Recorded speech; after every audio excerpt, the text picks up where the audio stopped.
"Say it again," Carla said, giggling, her voice dripping with that fake sweetness that cuts deeper than any shout. "Say vegetables. You make it sound like a cartoon grandma." The room erupted in laughter, a chorus that wasn't really about humor but about power, about reminding me I was different, an outsider even at my own family's dinner table. They laughed at the way my accent softened the harsh consonants, the lilting melody I carried from a childhood spent far from here, from a language that wasn't quite English but had taught me resilience. I sat there, with my hands folded on my lap, pretending the sharp sting of their mockery didn't settle deep in my chest. I was 81 years old then, a woman who had given everything to this family, who had dreamed of passing down stories and traditions, only to find myself silenced beneath polite smiles and cruel jokes. Now I live with Joyce, my roommate, in a small apartment far from those crowded rooms filled with laughter that never included me. But back then, I still believed I had a place at that table, that my voice mattered, that my accent was part of my story, not a joke to be discarded. I was wrong. It wasn't always like this. For years, I was the heart of our family gatherings, the one who brought the meals, the warmth, the stories wrapped in spices and memories. My kitchen was a refuge, my voice a bridge between generations.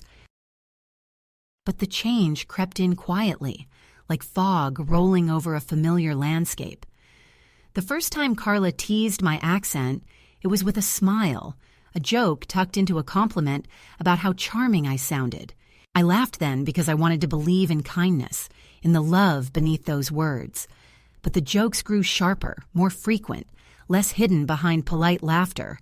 They began to invite others in, the grandchildren joining with whispered imitations behind their parents' backs, giggling in corners where I could not hear but felt.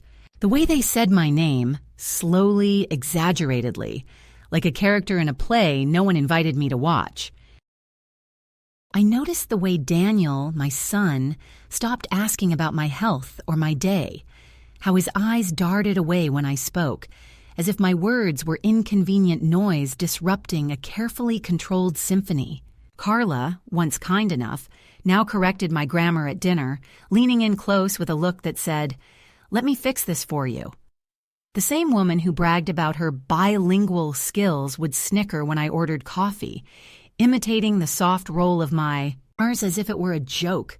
I felt the room shrink, my place erode, but I kept quiet, held my tongue, because that's what you do when you're a grandmother, especially one with an accent. The final blow came on a quiet evening that should have been ordinary. The house was filled with the smells of roast chicken and fresh bread, the clatter of dishes, the hum of small talk. I sat at the table, my hands trembling slightly as I reached for my glass, when I caught a glance at Liam, my youngest grandson. His phone was tucked under the table, the screen lit with a message he was eagerly typing. Later, I learned what it was, an exchange with his mother, Carla, full of snide comments and laughter emojis. "She sounds like that woman who used to clean for us," one text read, followed by a string of exaggerated quotes mimicking my accent. The same room that held my family was now the stage for my humiliation, and I was the unwilling actor, forced to listen without a script. The air around me thickened, heavy with the unspoken truth that I was no longer the beloved matriarch, but a punchline, a shadow of my former self. That night, as the laughter echoed and the dishes were cleared, I made a silent vow that I would find my voice again, even if it meant speaking it alone.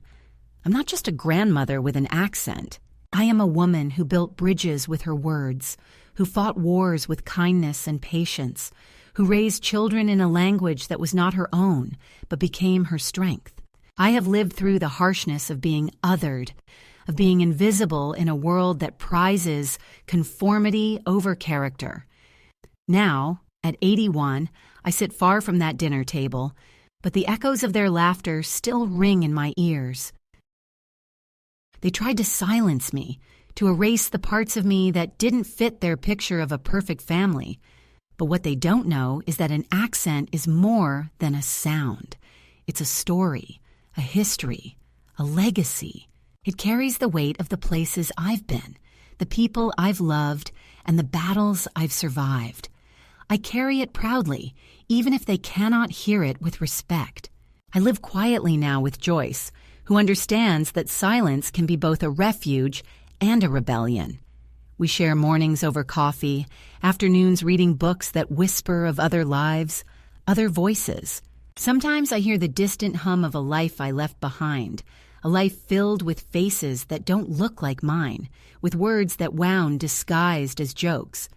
But I am here, and I am speaking. Not with the timidity they expected, but with a strength born from years of being overlooked, underestimated, and mocked. This is my story, and it begins with a voice that refused to be silenced, a voice shaped by an accent that tells the truth of survival. And if you listen closely, you will hear more than just the sound. You will hear the woman behind it, standing tall, ready to be heard at last. The night after that dinner, I lay awake in the quiet of my small bedroom, the weight of their laughter still pressing against my ribs like a heavy, invisible hand. It wasn't just the words. They were sharp, biting, but the silence that followed was even more deafening. I realized then that something had shifted irrevocably. The family I had spent a lifetime building with my hands and heart had started to build walls around me instead. The next morning brought no relief. Instead, it brought the unmistakable clarity of betrayal that had been masked by smiles and forced politeness. I discovered the true depth of their contempt not through a loud confrontation, but through the cold, unfeeling glow of a screen. Carla had left her phone unlocked on the kitchen counter. A careless mistake, or perhaps a challenge. I could never tell. I wasn't proud of what I did next, but the pain of invisibility had clawed so deeply into me that I needed to see the truth laid bare. I picked it up, fingers trembling, and opened the messages she had sent and received over the past weeks. The conversations were full of mockery disguised as casual jokes, whispers of disdain that were meant to be hidden but were now glaring in bright pixels. They called me that woman, the accent lady, and made jokes about how I couldn't even pronounce the names of the vegetables correctly. But it wasn't just Carla. Daniel, my son, was there too, laughing at screenshots she sent him, adding cruel quips of his own. Their words spilled out like poison, shared among themselves as if I were a storybook character, a caricature to be laughed at but never to be taken seriously. The messages were cold and calculated. Why does she even come to these dinners? She doesn't fit anymore, Carla wrote. Daniel replied, "It's for show. We keep her around to avoid guilt, but no one really listens to her." There was even a voice note where Carla mimicked my accent, elongating vowels and twisting words until they sounded absurd. The sound was enough to make my stomach turn, but what struck me most was the laughter in the background. My family, enjoying the mockery, sharing the moment as if it were a private joke at my expense. I felt as though the ground beneath me was crumbling. This wasn't a mistake or a bad day. This was a deliberate act of erasure. They were erasing me from the narrative of their lives, reducing me to a punchline so small I might as well vanish. Yet, I did not break. Instead of retreating into tears, I began copying their messages, word for word, onto a blank notebook I found in my room. The act was slow and deliberate. Each sentence was a stitch in the fabric of my resolve. By the time I had finished, the room was dark, the only sound my pen scratching across the paper. It was a strange comfort to hold their words in my own hand, to make their cruelty tangible and real, instead of a vague, haunting whisper. I knew, deep down, that I would not remain silent forever. That night, as the house settled into uneasy sleep, I sat with the notebook open before me, reading their words aloud in the quiet. It was not a cry for justice or revenge, but a quiet reckoning. I was preparing to reclaim my voice, even if it trembled. The next family dinner came sooner than I expected. They had set the table with care, the white linen cloth pressed smooth and shining under the chandelier's glow. The air smelled of roasted meat and fresh herbs. The clinking of glasses mingled with soft music playing in the background. I arrived with the familiar dread knotting my stomach, but also with a new, quiet strength nestled beneath my ribs.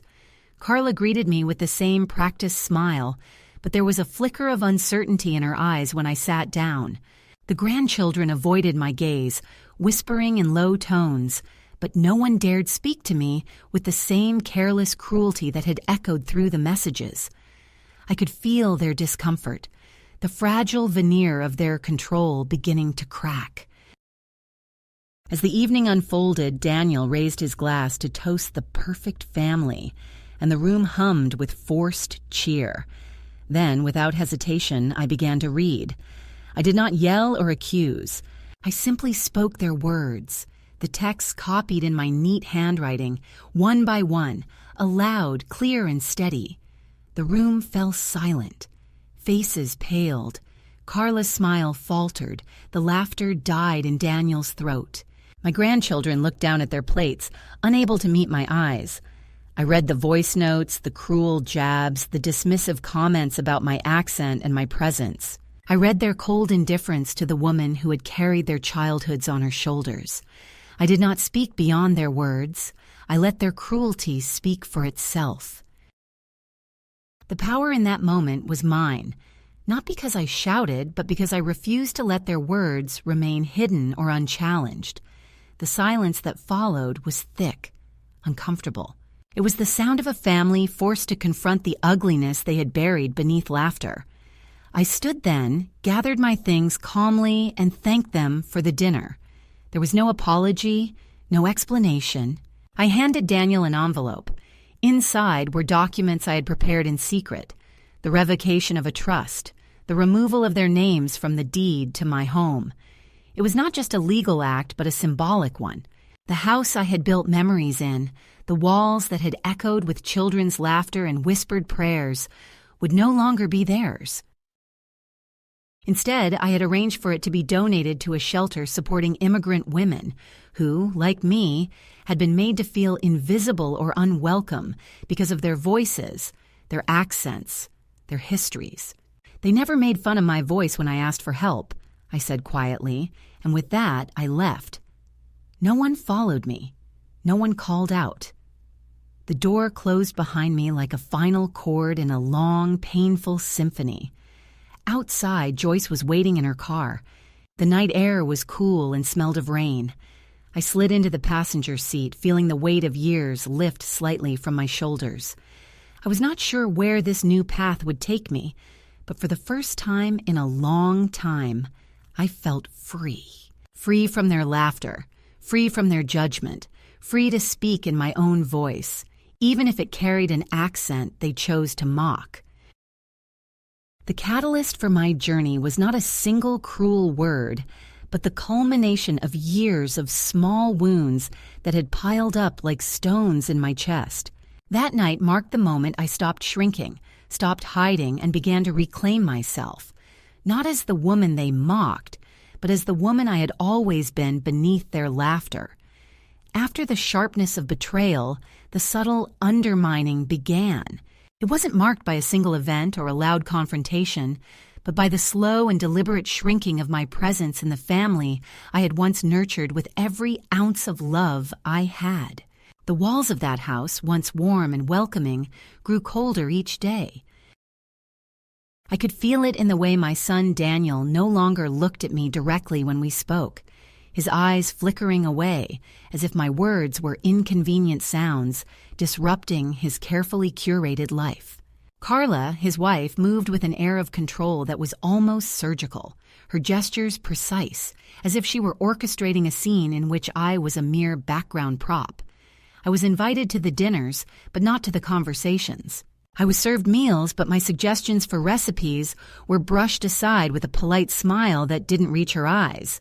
They asked me to speak slower, to fix my accent. And when I tried, the laughter returned, quiet but cutting. "Maybe an app could help, Mom," Daniel joked once, as if my voice was a glitch needing correction, not the melody of my life story. I began to notice the patterns, The conversations that stopped when I entered the room, the way the grandchildren whispered just out of earshot, the silences that fell like curtains whenever I tried to share a memory. Carla started bringing friends over, doctors, architects, people who didn't ask about my life or listen to my stories. Their eyes skimmed over me, assessing but never really seeing. The house itself was a testament to the life they wanted to show the world. Pristine marble countertops, carefully selected art, no photographs of Daniel as a boy, not a single picture, including me. It was as if the past I represented was a stain they wanted to erase. One afternoon, I found a small gallery wall near the staircase. 6 framed photos hung in perfect alignment.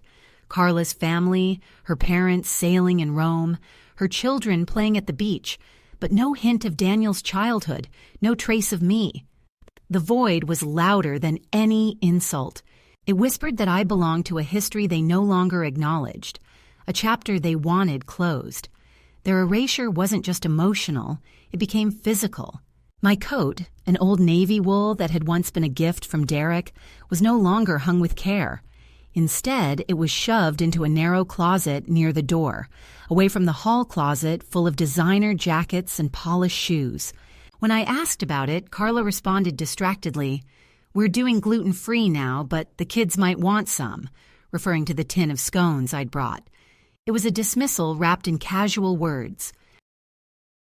I was welcome in the house, but not in their hearts. Daniel's children from his first marriage, whom I barely knew, barely acknowledged me, muttering quiet hellos before disappearing upstairs. My own granddaughter, the baby, slept in a sleek white bassinet that looked more like a gadget than a cradle. The family I had raised was there, but I was not. The loneliness was sharpest during those quiet mornings when I sat at the breakfast bar, sipping bitter coffee from a machine I didn't know how to operate. Carla was busy in the kitchen, blending fruit and yogurt with military precision, while Daniel scrolled endlessly through his phone.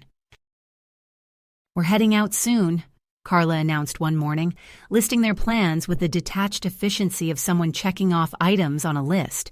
Soccer for Nathan, a baby sensory class. "Maybe I'll take a walk," I offered quietly. Daniel glanced up, his eyes narrowing slightly. "You're sure you're okay with that? It's a pretty upscale area. Just don't talk to anyone too long, okay?" There was no question in his voice, only a thinly veiled warning.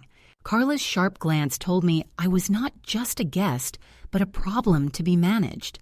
In the silence that followed their departure, I wandered through the immaculate rooms that had once been my family's sanctuary.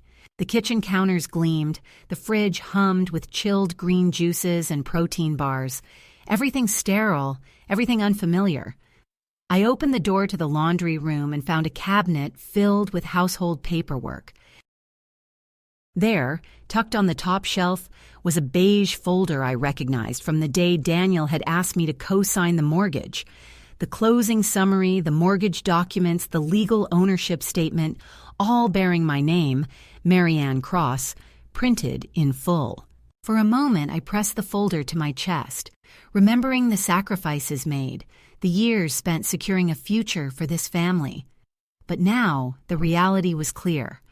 I was a stranger in my own home. Evenings were the hardest. I would sit quietly in the sparse guest room, staring at the blank walls and the small suitcase stand, feeling the weight of absence press in on me.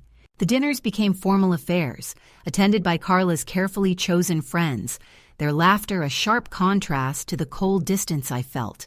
They called me a longtime family friend, a euphemism that stripped away the years of love and sacrifice. At one such dinner, the guests admired the marble countertops and the curated art, never noticing the woman who had helped build the foundation beneath their feet. When I excused myself, Daniel followed me to the kitchen, his voice low and rehearsed. "Carla has a certain style, Mom," he said, avoiding my eyes. "It's efficient. It's not that we don't appreciate everything you've done, but this house, it's part of a life we're building. Maybe it's best if you don't mention the deed." His words hit me harder than any accusation. "I never wanted credit," I said quietly. "I wanted connection. He shifted, uncomfortable, and walked away. The days blurred together in a haze of polite neglect and unspoken resentments. I found small ways to assert myself, a cup of coffee made just right, a quiet walk around the neighborhood to stretch my legs. But the feeling of invisibility lingered. My voice was reduced to a whisper, my presence to a shadow. Yet, amidst the coldness, small moments of warmth appeared. Heather, the woman who ran the cafe where I began working, offered a cinnamon roll with no strings attached. Arthur, a regular customer, asked about birds and listened without judgment. Joyce, my roommate, didn't ask questions she didn't want answers to. Slowly, I began to stitch together a new rhythm, one that wasn't defined by my family's indifference, but by the steady pulse of my own choices. The first paycheck I earned felt like a small rebellion, money that belonged only to me, unmarked by guilt or obligation. I walked into a secondhand store and bought myself a coat, not because I needed it, but because I deserved it. Each thread was a declaration. I was still here, still capable of choosing for myself. The coat fit like a shield, a warm armor against the coldness of rejection. Night after night I read and reflected, learning to love the silence that was no longer filled with the sound of being dismissed. The phone remained off most days, a conscious choice to disconnect from the world that had made me feel so small. Occasionally, a letter would arrive, words from Kieran, my oldest grandchild, who still remembered me, who still wanted me in his life. His letters were lifelines, quiet affirmations that not all bridges were burned. But I didn't rush back. I needed time to breathe, to reclaim my story, to rewrite my place in the world on my own terms.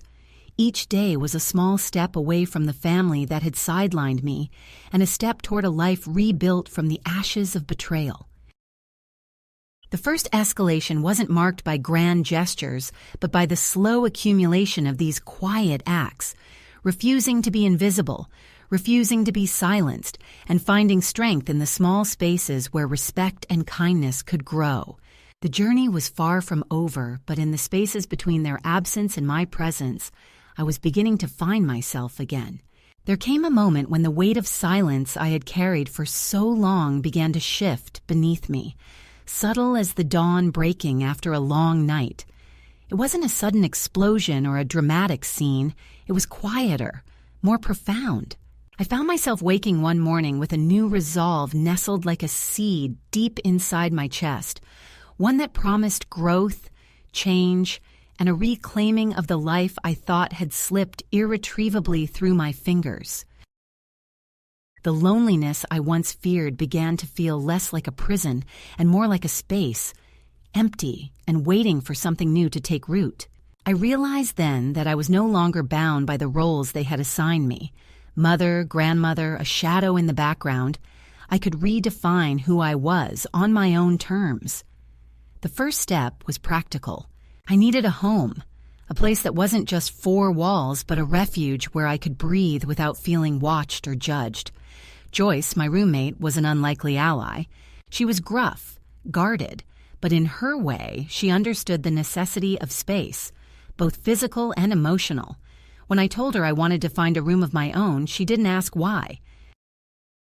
She just handed me a flyer from the community board, a simple note about a quiet lady wanted to share a house.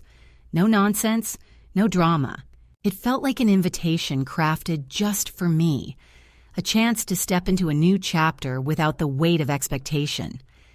I called the number. A woman answered with a raspy voice, skeptical but not unkind. When she asked if I was clean, I laughed softly. "Not in a long time," I said. The woman laughed back. "Come by at 4, she said, and that was how I met Joyce. Her house was nothing like the polished home I'd left behind. It smelled of lavender and fried onions, of lived-in comfort rather than curated perfection. Joyce smoked, cursed softly under her breath, and welcomed me with a cigarette in one hand and a cat curled around her ankles. She didn't mince words. "You the old lady?" she asked bluntly. I nodded and she stepped aside. "Come in then. Let's see if we can tolerate each other." There was no pretense between us. Just two women who had lived long enough to know that survival often meant choosing your battles carefully. The room she offered was small but filled with light, and when the afternoon sun poured in through the window, it felt like a promise.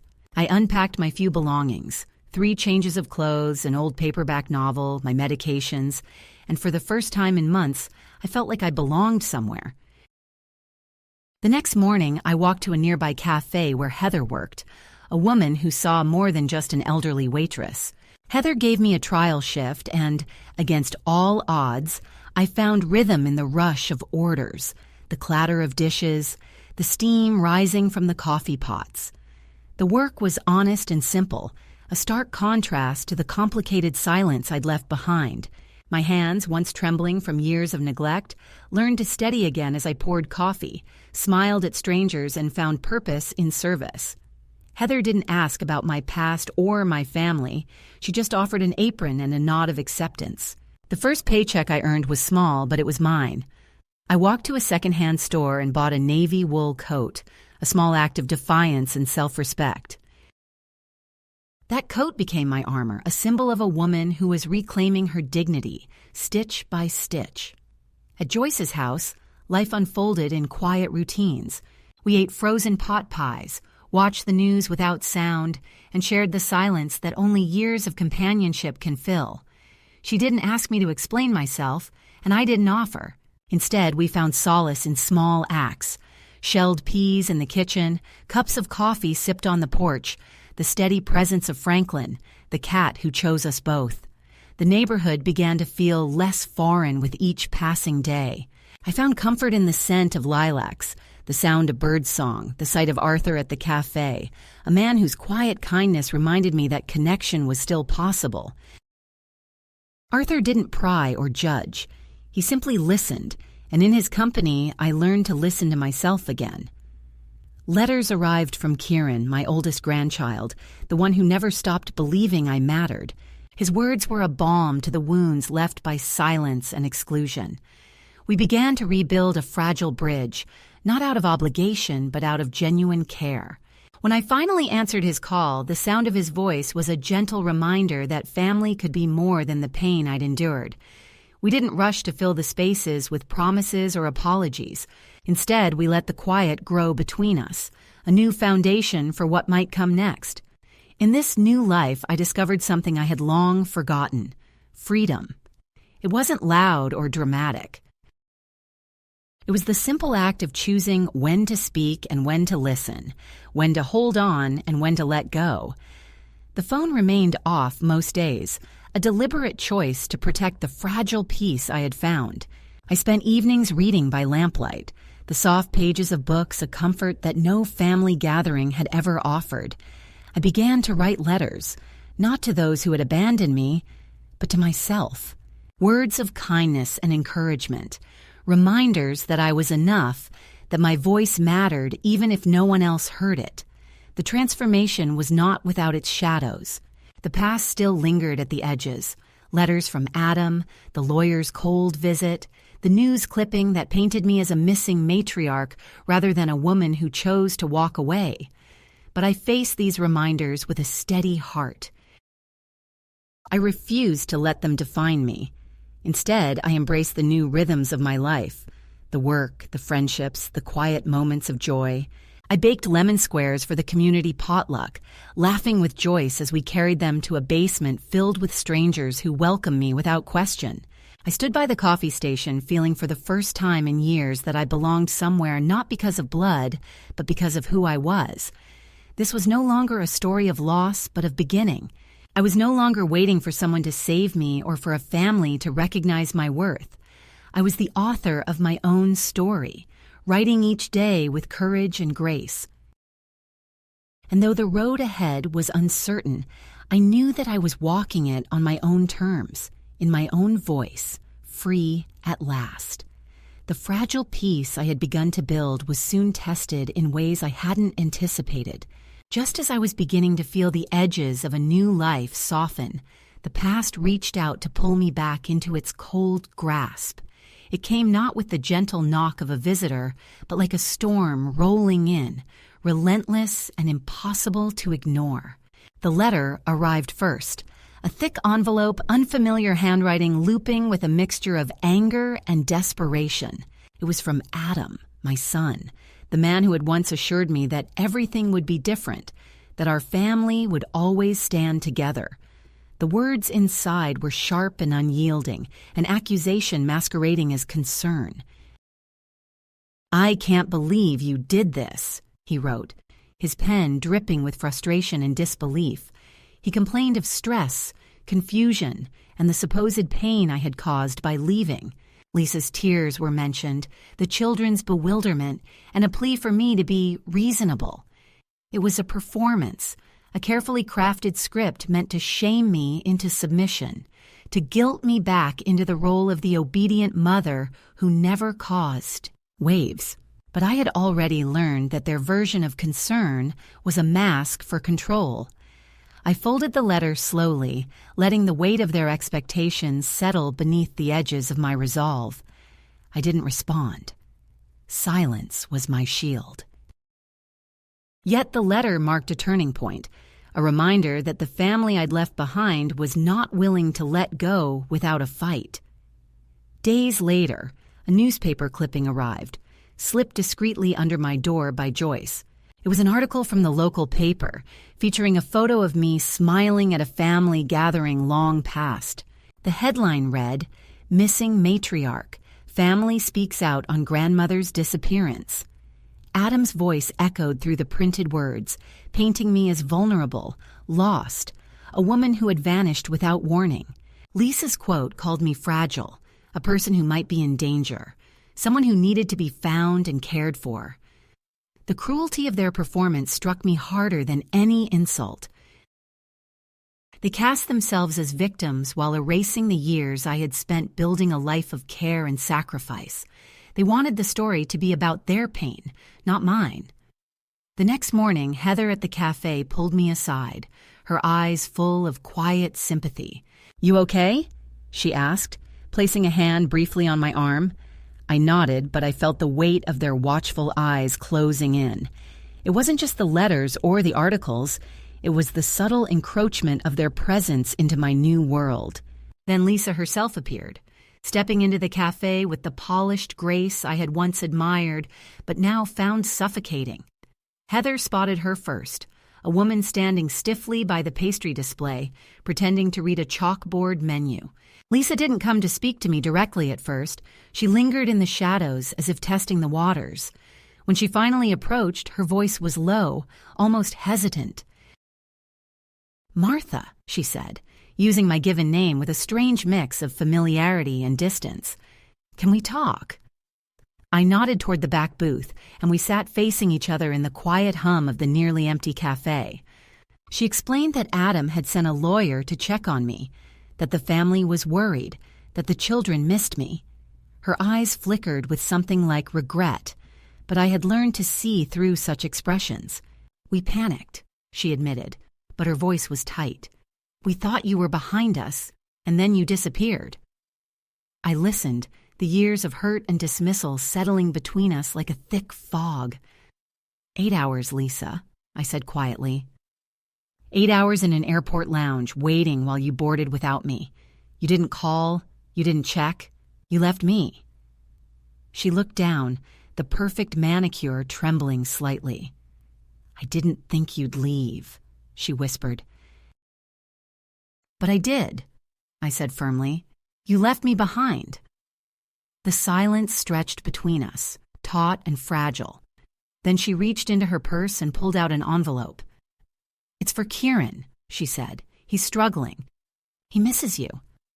I took the envelope, not because I wanted what was inside, but to deny her the satisfaction of refusal. The gesture was a reminder that I still held the power to choose who I welcomed and who I shut out. "He doesn't need a go-between," I said. "He knows how to call." Lisa nodded, the woman I had once known replaced by someone smaller, wearier. "I wasn't trying to replace you," she confessed. "I just didn't want your shadow in every room." Her honesty was a shard of truth in the tangled web of our fractured family. That day marked the beginning of a new battle, One fought not with words, but with boundaries. The lawyer, Derek Sorensen, appeared soon after, a man with polished shoes and a practiced smile that never quite reached his eyes. He spoke carefully about concern and well-being, about ensuring I was in a safe environment, a phrase that felt like a cage disguised as care. I told him firmly that I was not a pet to be watched or a child to be controlled. I was a woman of sound mind, standing on her own feet, and no one had the right to dictate my life. The lawyer left with a promise to relay my message to Adam and Lisa, but I knew the fight was far from over. Amidst the turmoil, I found solace in unexpected places. Arthur, the widower who frequented the cafe, became a quiet companion in my storm. He never asked about my family or my past. Instead, he shared stories about birds, about cardinals and finches, about the surprising intelligence of crows. His presence was steady, a reminder that connection could exist without demands or judgment. Joyce, too, remained my anchor, offering companionship without questions, support without conditions. In their company, I learned that strength could be quiet, resilience could be soft, and healing was a journey, not a destination. Yet, the letters from Kieran were a lifeline that tugged at my heart. His words were gentle reminders that not all bonds were broken, that love could survive even the deepest wounds. When he called, I answered, and his voice cracked with emotion I hadn't heard before. We spoke of small things, books he was reading, the new job he'd started, the way freedom felt when no one was watching. There were no promises, no apologies, just the sound of a boy who still needed his grandmother, and a woman who still wanted to be needed. The fragility of our connection was a bittersweet reminder of what had been lost and what might still be salvaged.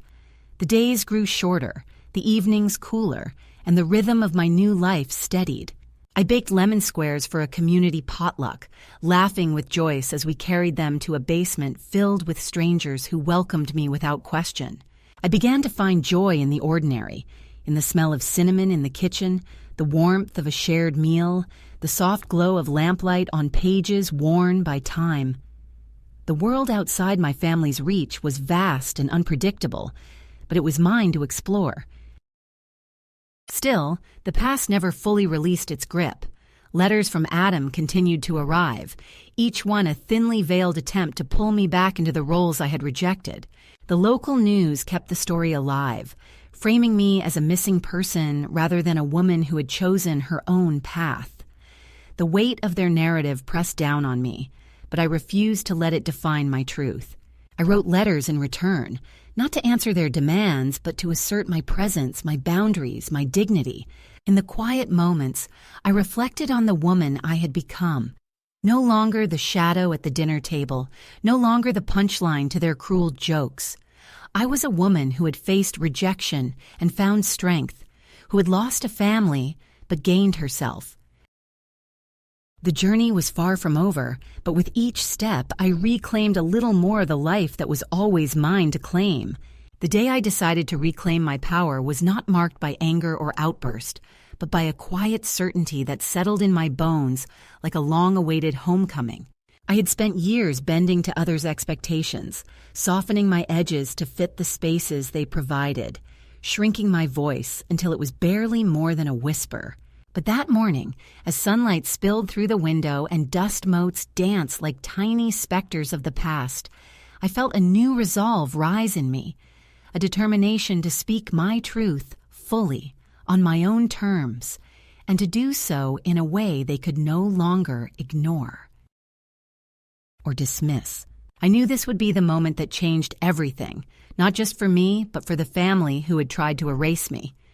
The invitation to that dinner came as usual, with Carla's practiced smile and Daniel's distracted nod.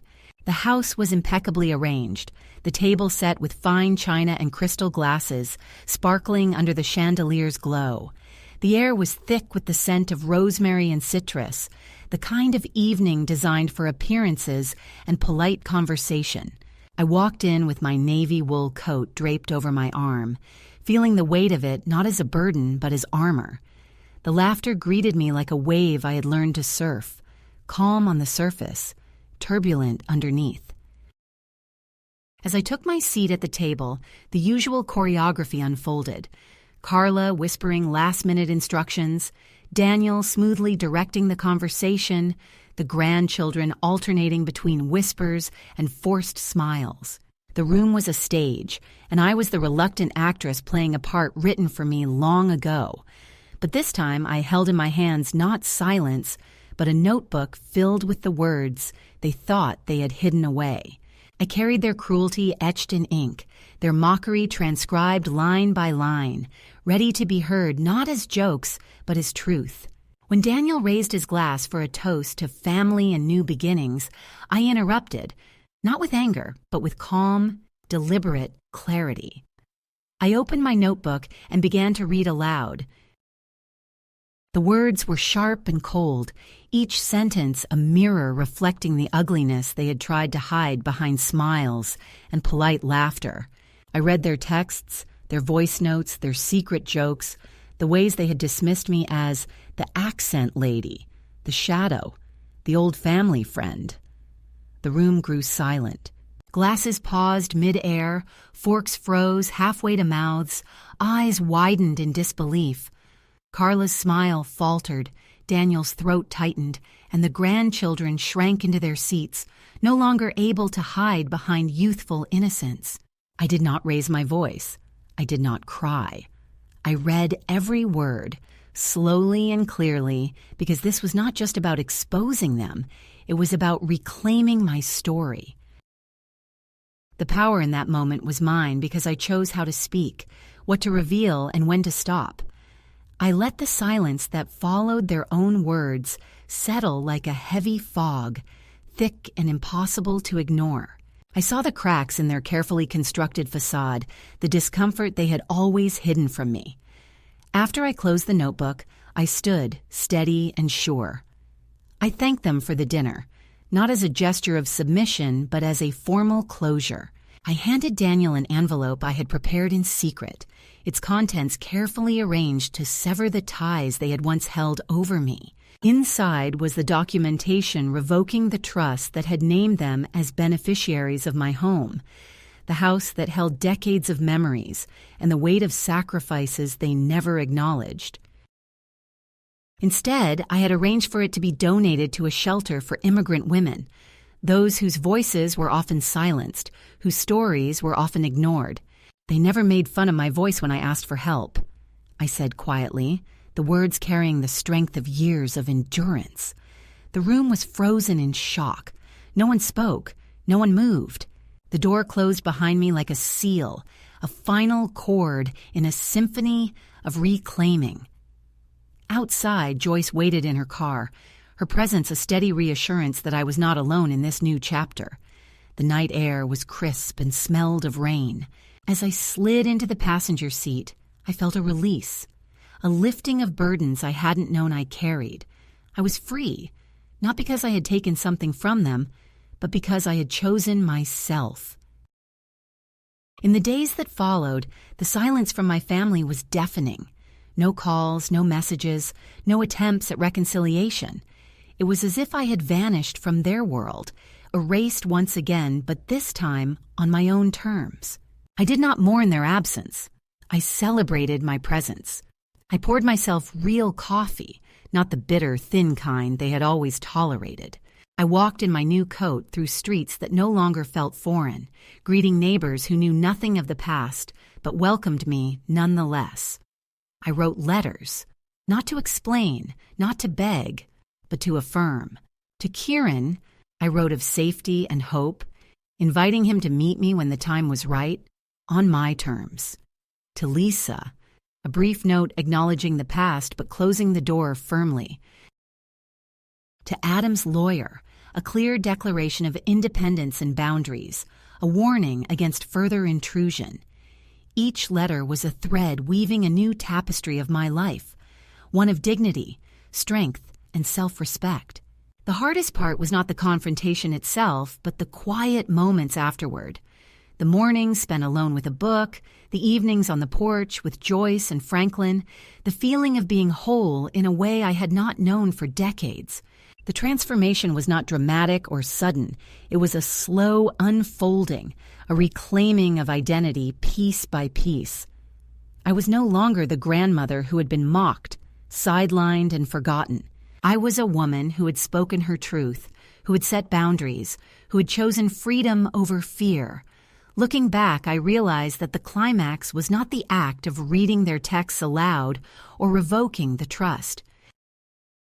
It was the moment I chose to stand fully in my own power, to refuse the roles assigned to me, and to step into the unknown with courage. It was the moment I embraced the voice I had been silenced for so long, and in doing so, found myself again. The quiet that followed the storm was not empty. It was filled with a new kind of peace, the kind that comes not from forgetting or forgiving too quickly, but from finally being seen, truly seen, by oneself. After years of carrying the weight of rejection and invisibility, I found myself sitting on the porch of Joyce's house, wrapped in an old quilt against the chill of the evening air, watching the moon rise slowly, round and luminous against the dark sky. Franklin, the cat, curled up in my lap, his steady purring a reminder that life continues even when it feels like everything else has changed. In that stillness, I realized that I had come full circle, not back to where I started, but forward to a place I never dared to imagine. For so long, I had waited for someone to acknowledge my pain, to invite me back, to say the words I longed to hear. But waiting had only deepened the silence. It was only when I stopped waiting, when I chose myself instead, that I found the strength to rebuild. The house I had left behind was no longer mine, but the life I was creating was.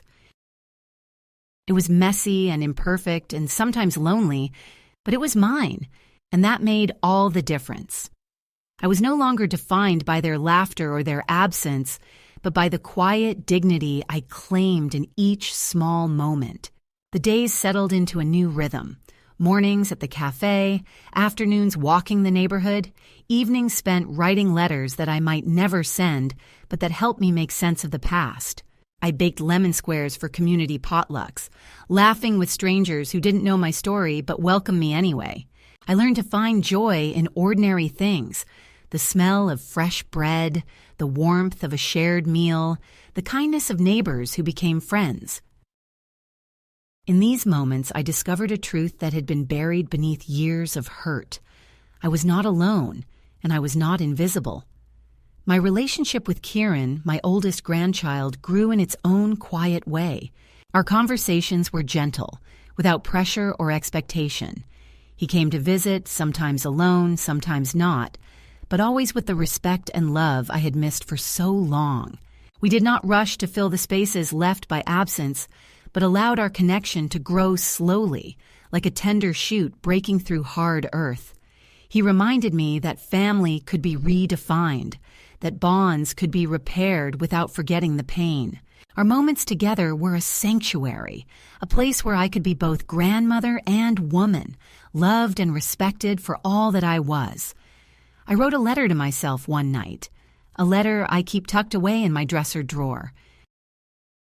In it, I reminded myself that waiting for others to save me was never the answer, that I had always held the key to my own freedom. You didn't lose them, I wrote. They let go, and you finally let go back. Those words were a balm, a closing of a chapter filled with sorrow and a gentle opening to a future filled with possibility.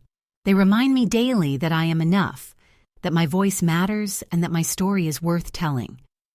Joyce and I often sit on the porch, wrapped in blankets, sharing the silence that speaks louder than words. She once asked me, "Are you still hiding or healing?" I smiled and said, "Both." Healing is not a straight path, but a winding road filled with moments of retreat and advance, of quiet reflection and bold steps forward. I have learned to embrace the complexity of this journey, to honor the pain while celebrating the strength it has forged. I am no longer the woman who was mocked for her accent, dismissed as a shadow, or erased from family photographs. I'm a woman who has faced rejection and found resilience, who has reclaimed her voice and her life. My story is one of survival and transformation, of breaking free from the silence imposed by others to speak with a voice that is uniquely my own. I tell it not to seek sympathy, but to offer hope to those who may still be trapped in the shadows, to remind them that it is never too late to choose themselves. If you find yourself in a place of invisibility or pain, know that your voice matters. Your story matters. You are not alone, and there is a life waiting for you beyond the silence. You do not need permission to be heard or to live fully. Be your own sign in the silence. Take the first step and keep walking. When you do, come back and tell me. I will be here, listening, ready to welcome you into the light.